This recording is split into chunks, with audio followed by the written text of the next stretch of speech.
नमस्ते friends, welcome back in health care today. हमारे पास अक्सर पेशेंट्स पूछते हैं कि सर मैं देसी घी खाता था, मुझे ब्लॉकेज आई, आपने स्टेंट लगा दिया, अब मैं कल से देसी घी वापस खा लेता हूँ।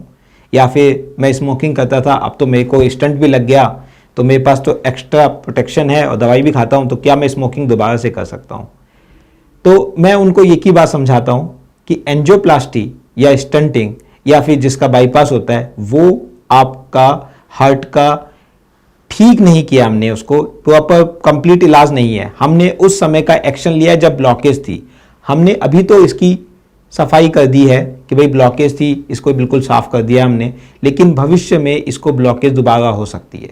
ये हम कैसे एक्सप्लेन कर सकते हैं कि हम जब पैदा हुए थे तो हम एकदम बढ़िया नसों के साथ, भगवान ने हमें अच्छी नसें दी और उनमें ग्रेजुअली ब्लॉकेज आई।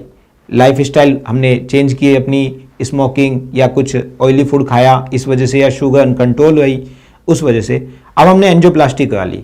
तो डॉक्टर ने 2 दिन या 3 दिन हॉस्पिटल में रख के हमारा इलाज तो अच्छा कर दिया, लेकिन डॉक्टर ने जो आपके हार्ट से रिलेटेड काम किया है उसमें 10% काम किया है। 90% आपको डेली, प्रतिदिन और हर घंटे अपने आप पे काम करना है, तभी आपका ये स्टंट या एंजियोप्लास्टी लंबे समय तक चलेगी। और वो कैसे करना है, आप क्या खाते हैं, कितना चलते हैं, किस प्रकार की आदतें या हॉबीज आपके अंदर है, कितना स्ट्रेस लेते हैं, कितनी नींद लेते हैं, इन सभी चीज़ों पे आपको ध्यान देना है। अगर आप ध्यान नहीं देंगे तो वो जो एंजियोप्लास्टी की गई है उसके अंदर दोबारा से या आसपास में कहीं और ब्लॉकेज आ जाएगी। हमारे पास ऐसे पेशेंट हैं कुछ जिनका हमने स्टंटिंग किया और उनको कुछ समय बाद ब्लॉकेज आई। क्यों? क्योंकि हमने उनको समझाया कि आप घी या फिर स्मोकिंग छोड़ दीजिए, लेकिन इतना आसान नहीं होता अपने टंग को कंट्रोल करना, अपनी इच्छाओं को कंट्रोल करना, ये हम समझते हैं। तो उन्होंने महीने 2 महीने तो अपने आप को बहुत अच्छा कंट्रोल किया, लेकिन उसके बाद वही अपनी पुरानी आदतों में आ गए। उससे उनको दोबारा से ब्लॉकेज आया। लेकिन सेकेंड बार जब किसी को ब्लॉकेज आता है तो वो और संभल जाता है और तीसरी बार ब्लॉकेज उसको जनरली नहीं आता है। इसका लाइव एग्जाम्पल भी हमारे पास है। एक हमारे पेशेंट हैं जिनका बाईपास हुआ था, वजन था 120 किलो। उसके बाद उनको स्टंटिंग हुई 10-15 साल बाद। तो स्टंट होने के बाद उसमें उनका वजन 120 था। हमने बहुत समझाया कि आप वजन कम कीजिए, शुगर कंट्रोल कीजिए, लेकिन वो अपना नहीं कर पाए। फिर स्टंट के अंदर दोबारा ब्लॉकेज आ गया और हमने दोबारा से बाईपास के लिए उनको बताया।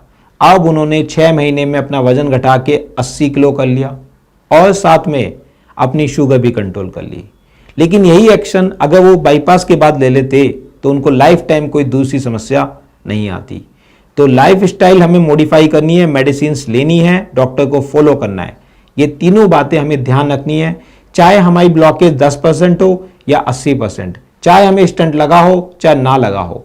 अगर आज हमारी एंजियोग्राफी हुई और वो टोटली नॉर्मल है तो it's time to celebrate, but we have to change our life style.